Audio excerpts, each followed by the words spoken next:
Capital TV के खास programme चुनावी चौसर में आपका बहुत बहुत स्वागत है। चुनावी चौसर में आज हम चलेंगे मां जानकी की जन्मभूमि सीतामढ़ी में, और सीतामढ़ी में कौन थामने वाला है लालटेन। देखिए, जो प्रत्याशी हैं एनडीए के तरफ से, जनता दल यूनाइटेड के तरफ से देवेंद्र ठाकुर गांव-गांव घूम रहे हैं, अपना प्रचार कर रहे हैं। उनकी उम्मीदवारी की घोषणा हो चुकी है और ये कहिए कि अगर इंडिया, पहले तो इंडिया ब्लॉक ही था, लेकिन अब एनडीए के तरफ से जो सबसे पहला प्रत्याशी घोषित हुआ था वो देवेंद्र ठाकुर ही थे। लेकिन अब कहानी है कि लालटेन वहाँ कौन थामने जा रहा है। तो दो बड़े नाम जो सबसे आगे चल रहे हैं, रामेश्वर महतो और दूसरा अर्जुन राय। इन्हीं दोनों पर आज एक फैसला करना है तेजस्वी यादव को कि सीतामढ़ी में लालटेन थामेगा कौन। शिवहर में रितु जायसवाल घूम रही है, लवली आनंद से उनका सीधा मुकाबला है। और जो कहते हैं ना पीला लिफाफा मिलने वाली बात, तो आज लगता है कि पीला लिफाफा मिलने का दिन है। तेजस्वी यादव जमुई गए हैं, जमुई से लौटने के बाद लगता है कि शाम में कुछ लिफाफा आज निकल जाएगा, उसमें एक लिफाफा सीतामढ़ी का भी हो सकता है। तो क्या है समीकरण सीतामढ़ी का? देखिए, जातीय समीकरण पर बात करेंगे तो माई वहाँ पर बहुत ही मजबूत है। लगभग 6.5 लाख वोट माई का वहाँ पर है, और उसमें भी मुसलमानों की आबादी 3,85,000 वहाँ पे बताई जाती है। इसके अलावा 2,55,000 मुसलमान हैं। इसका मतलब है कि माई का एक बहुत ही स्ट्रॉन्ग होल्ड वहाँ पर है। तो लोग पूछते हैं, जब माई वहाँ इतना ही मजबूत है तो वहाँ पर बीजेपी बार बार जीत क्यों जाती है? कोई तो वजह होगी। अगर माई के खाते में 6.5 लाख वोट है तो फिर जीतने में दिक्कत कहाँ आ जाती है?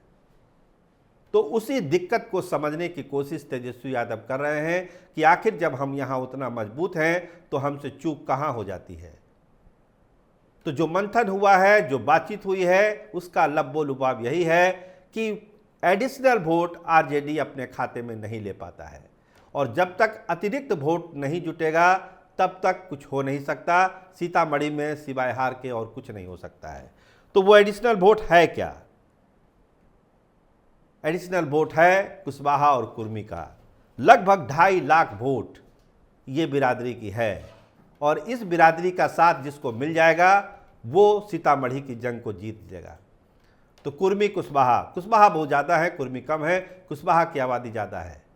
तो ये एक ऐसा समीकरण है जिसको साधने की कोशिश तेजस्वी यादव कर रहे हैं।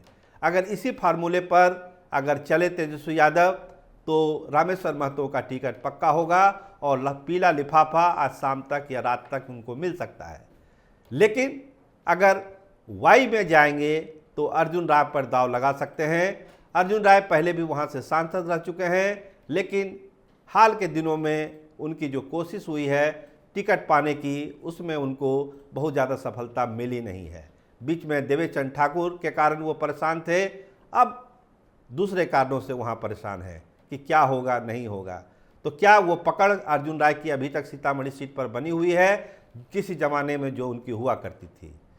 तो ये भी एक विचार का विषय है जो राजद नेतृत्व कर रहा है कि क्या अर्जुन राय को लालटेन थमा दिया जाए उनके पुराने परफॉर्मेंस को देखते हुए, या फिर गंगा में इतना पानी बहा है, उस पानी के बहाव को, धार को, तेज को देखते हुए सीतामढ़ी में कुछ अलग फैसला किया जाए।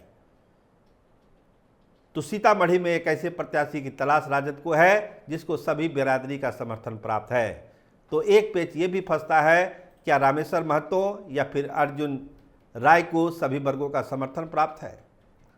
तो अर्जुन राय के लिए तो इस तरह से नहीं कहा जा सकता, लेकिन रामेश्वर महतो की जो छवि उस इलाके में है उसके लिहाज से ये माना जा सकता है कि करीब करीब हर एक बिरादरी में उनकी पकड़ है, पहुँच है, और सब उनको प्यार दुलार करते हैं। लेकिन जब टिकट की बारी आती है तो क्या दाव लगा सकते हैं? माई के अलग भी दाव लगाएंगे तेजस्वी यादव? ये बड़ा सवाल सीतामढ़ी में पूछा जा रहा है।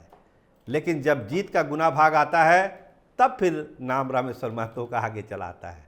तो एक द्वंद्व की स्थिति है राजद नेतृत्व के सामने। क्या होगा नहीं होगा ये तो अगले 24 से 48 घंटे में पता चल जाएगा। लेकिन इंतजार सीतामढ़ी के लोगों को है कि किसको पीला लिफाफा मिलता है और लालटेन के सिंबल पर कौन चुनाव लड़ते हैं। शिवहर में रितु जायसवाल पूरे जोश खरोश के साथ लगी हुई हैं, पूरी तैयारी है, और जो उनके तेवर है चुनावी प्रचार में वो भी देखने लायक हैं। वो कहती हैं कि हम तो ऐसे परिवार से आते हैं जो डीएम बनाते हैं, मतलब पढ़ाई लिखाई रोजगार तमाम चीज़ों पर फोकस कर रही है रितु जायसवाल। लोगों को समझा रही है, खासकर यूथ को समझा रही है कि पढ़ना लिखना कितना ज़रूरी है, और तेजस्वी यादव जो रोज़गार देते हैं तो उस रोज़गार का क्या मतलब है। आपको बाहर जाने की ज़रूरत नहीं है। आरजेडी की अगर सरकार बनी तो बिहार में ही रोज़गार दिया जाएगा। नौकरी मिली है, इसका प्रमाण है, सब लोगों ने इसको देखा है, देश दुनिया इसका गवाह है। तो रितु जायसवाल इन तमाम लाइनों पर बात कर रही है शिवहर में, लेकिन फिर गाड़ी लौटती है सीतामढ़ी में कि वहाँ समीकरण क्या बनता है। अगर बैस और कुछ ये मतों वाला जो समीकरण अगर बनता है सीतामढ़ी शिवहर में, तो दूसरे इलाके में भी उसका प्रभाव आरजेडी को पड़ेगा और आरजेडी को फ़ायदा भी मिल सकता है। अब देखिए फैसला क्या लेते हैं तेजस्वी यादव। लेकिन रामेश्वर महतो और अर्जुन राय दोनों रेस में हैं। किसके नाम का सिक्का निकलता है और कौन पीला लिफाफा ले जाता है, इस पर सबकी नज़र है। आप देखते रहिए कैपिटल टीवी बिहार। आपका बहुत धन्यवाद, आपका बहुत शुक्रिया।